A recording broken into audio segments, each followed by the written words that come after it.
What happens to your body when you stop eating for 24 hours? Have you ever wondered what happens to your body when you stop eating for 24 hours? Could skipping meals for a day actually be good for you? Or is it a one-way ticket to crashing your energy and health? Stick around because today we're diving deep into the science of fasting and what really goes on inside your body when you hit the 24-hour mark without food. Trust me, the answers might surprise you. Welcome back to the channel, where we explore the science behind everyday life. Today, we're tackling a topic that's both fascinating and a little controversial: fasting. Specifically, what happens to your body when you stop eating for 24 hours? Is it a dangerous crash diet, or could it actually have some surprising benefits? We'll break it down step by step, from the moment you skip your first meal to the 24-hour mark and beyond. We'll explore how your body switches fuel sources, the hormonal changes that occur, and even how your brain reacts. Plus, we'll look at what health experts and famous doctors have to say about fasting, and I'll share my own analysis and opinions based on the latest scientific research. So, whether you're curious about intermittent fasting, worried about skipping meals, or just love learning about how your body works, this video is for you. Let's get started. Section 1. The first 6 hours. Business as usual. Let's start with the first 6 hours after your last meal. During this time, your body is in what's called the fed state. You've just eaten, so your blood sugar levels are high, and your body is busy breaking down carbohydrates into glucose, which is your primary source of energy. Insulin, a hormone produced by your pancreas, helps shuttle this glucose into your cells to fuel everything from your muscles to your brain. But here's where it gets interesting. Once your body has used up the glucose from your last meal, it starts looking for other sources of energy. This usually happens around the 6-hour mark, depending on what and how much you ate. For example, if you had a big pasta dinner, your body might take longer to burn through that glucose compared to a light salad. According to Dr. Jason Fung, a renowned nephrologist and fasting expert, this stage is completely normal and happens to everyone daily. He explains that the transition from the fed state to the fasted state is a natural part of human metabolism and doesn't pose any immediate risks for healthy individuals. From a scientific perspective, this stage is all about maintaining homeostasis, your body's ability to keep things stable. Your pancreas releases insulin to manage blood sugar levels, and your liver stores excess glucose as glycogen for later use. This process is tightly regulated, and for most people, it happens seamlessly without any noticeable effects. However, it's worth noting that not everyone experiences this stage the same way. People with insulin resistance or type 2 diabetes may struggle to regulate their blood sugar effectively, leading to spikes and crashes. This is why fasting can be risky for certain individuals without medical supervision. In my opinion, this stage is a great example of how adaptable the human body is.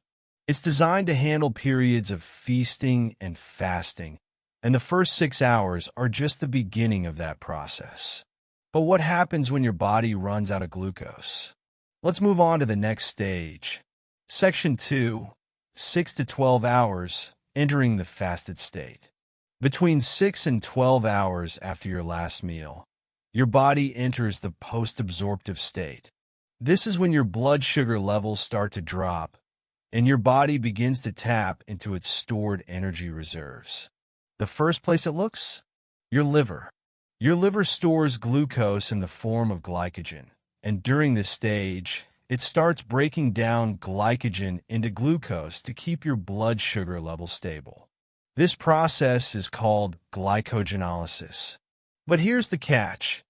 Your liver only has enough glycogen to last about 12 to 24 hours, depending on your activity level and metabolism. Dr. Peter Attia, a leading expert in longevity and metabolic health, explains that this stage is critical for maintaining energy balance.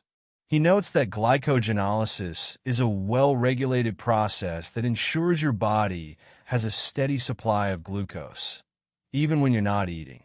However, he also emphasizes that this stage can be challenging for people with metabolic disorders like diabetes, as their bodies may struggle to regulate blood sugar effectively. From a biochemical perspective, glycogenolysis is a fascinating process. Your liver breaks down glycogen into glucose 1-phosphate, which is then converted into glucose 6-phosphate and eventually released into the bloodstream as glucose. This process is controlled by hormones like glucagon, which is released by the pancreas when blood sugar levels drop. Interestingly, this stage is also when your body starts to shift its focus from anabolic processes, building up, to catabolic processes, breaking down. In other words, your body starts to conserve energy by slowing down non-essential functions. For example, your digestive system takes a break, which is why you might not feel as hungry as you did earlier. In my opinion, this stage highlights the importance of metabolic flexibility, the ability to switch between different fuel sources.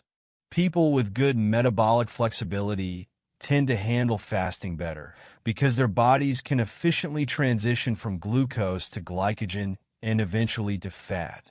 On the other hand, people with poor metabolic flexibility may struggle with fatigue, brain fog, and other symptoms during this stage.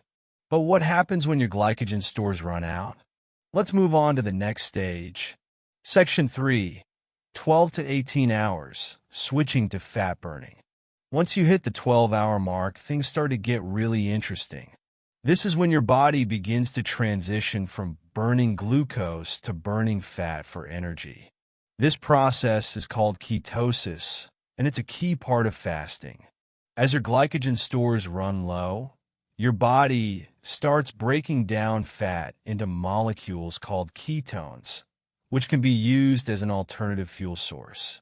This is why fasting is often associated with weight loss. Your body is literally burning fat for energy. Dr. Eric Berg, a well-known health educator, explains that ketosis is a natural metabolic state that has been part of human evolution for thousands of years. He points out that our ancestors often went long periods without food, and their bodies adapted to use fat as a primary energy source. However, Dr. Berg also cautions that the transition to ketosis can be tough for some people, leading to symptoms like headaches, fatigue, and irritability, often referred to as the keto flu. From a scientific perspective, ketosis is a fascinating process. Your liver converts fatty acids into ketone bodies, acetone, acetoacetate, and beta-hydroxybutyrate, which can be used by your brain, muscles, and other tissues for energy. This process is controlled by hormones like glucagon and adrenaline, which signal your body to start breaking down fat. Research shows that ketones are a highly efficient fuel source for your brain. In fact, some studies suggest that ketones may even have neuroprotective effects, potentially reducing the risk of neurodegenerative diseases like Alzheimer's. However, the transition to ketosis can be challenging, especially for people who are used to a high-carb diet. This stage is where fasting really starts to shine. Not only does it promote fat loss, but it also has potential benefits for brain health and metabolic function. However, it's important to approach fasting with caution, especially if you're new to it. The keto flu is a real phenomenon, and it can be discouraging for people who aren't prepared for it. But what happens when your body fully adapts to ketosis? Let's move on to the next stage. Section 4. 18 to 24 hours full ketosis and autophagy. By the time you hit the 18-hour mark, your body is in full ketosis, and something even more fascinating starts to happen: autophagy. Autophagy is a cellular cleanup process where your body breaks down and recycles old or damaged cells. It's like a spring cleaning for your cells, and it's one of the most talked about benefits of fasting.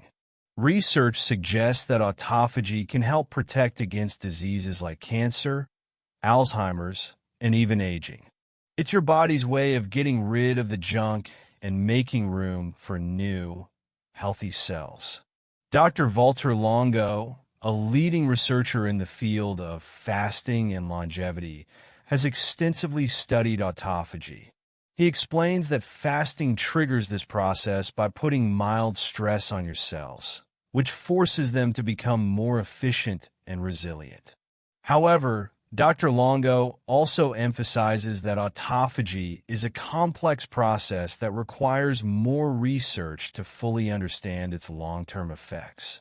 From a biochemical perspective, autophagy is a highly regulated process that involves the formation of autophagosomes, vesicles that engulf damaged proteins and organelles.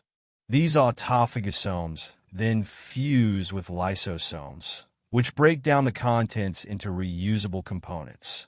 This process is controlled by a network of genes and signaling pathways, many of which are activated during fasting. Interestingly, autophagy is not just about cleaning up damaged cells. It also plays a role in immune function, inflammation, and even cancer prevention. Some studies suggest that fasting-induced autophagy may help kill off precancerous cells, reducing the risk of tumor formation. In my opinion, this stage is where fasting truly sets itself apart from other dietary interventions. The combination of ketosis and autophagy creates a powerful synergy that promotes both physical and mental health. However, it's important to remember that fasting is not a magic bullet. It's just one tool in the toolbox, and it's not suitable for everyone. But what are the pros and cons of a 24-hour fast? Let's dive into that next. Section 5. The pros and cons of a 24-hour fast. Now that we've covered what happens to your body during a 24-hour fast, let's talk about the pros and cons. On the plus side, fasting can help with weight loss, improve insulin sensitivity, and even boost brain function. It's also a great way to give your digestive system a break and reset your eating habits. Dr. Rhonda Patrick, a biomedical scientist and fasting advocate, highlights the benefits of fasting for metabolic health. She explains that fasting can lower insulin levels, reduce inflammation, and improve mitochondrial function, all of which contribute to better overall health. However, fasting isn't for everyone. Dr. Mark Mattson, a neuroscientist who has studied fasting extensively, cautions that people with certain medical conditions, such as diabetes or eating disorders, should avoid fasting without medical supervision. He also notes that fasting can be challenging for those who are new to it, and it's important to ease into it gradually. From a scientific perspective, the benefits of fasting are well documented. Studies have shown that fasting can improve insulin sensitivity, reduce oxidative stress, and even extend lifespan in animal models. However, the research is still evolving, and more studies are needed to fully understand the long-term effects of fasting in humans. In my opinion, fasting is a powerful tool, but it's not a one-size-fits-all solution. It's important to approach fasting with a balanced perspective, taking into account your individual health needs and goals. For some people, fasting can be a game changer. For others, it may not be the right fit. But if you're thinking about trying a 24-hour fast, here are some tips to make it easier. Section 6. Tips for a successful 24-hour fast. If you're thinking about trying a 24-hour fast, here are some tips to make it easier. First, stay hydrated. Water is your best friend during a fast, and you can also drink black coffee or tea to help curb hunger. Second, ease into it. If you're new to fasting, try starting with a 12-hour fast and work your way up. Finally, break your fast with a healthy, balanced meal. Avoid overeating or loading up on junk food, as this can undo some of the benefits of fasting. Dr. Jason Fung recommends breaking your fast with nutrient-dense foods like lean proteins, healthy fats, and vegetables. He explains that this helps stabilize blood sugar levels and provides your body with the nutrients it needs to recover from the fast. From a practical perspective, fasting is as much about mindset as it is about physiology. It's important to approach fasting with a positive attitude and a clear understanding of your goals. Whether you're fasting for weight loss, metabolic health, or mental clarity, having a plan in place can make all the difference. In my opinion, fasting is a valuable tool, but it's not something to be taken lightly. It's important to listen to your body, do your research, and consult a healthcare professional if needed.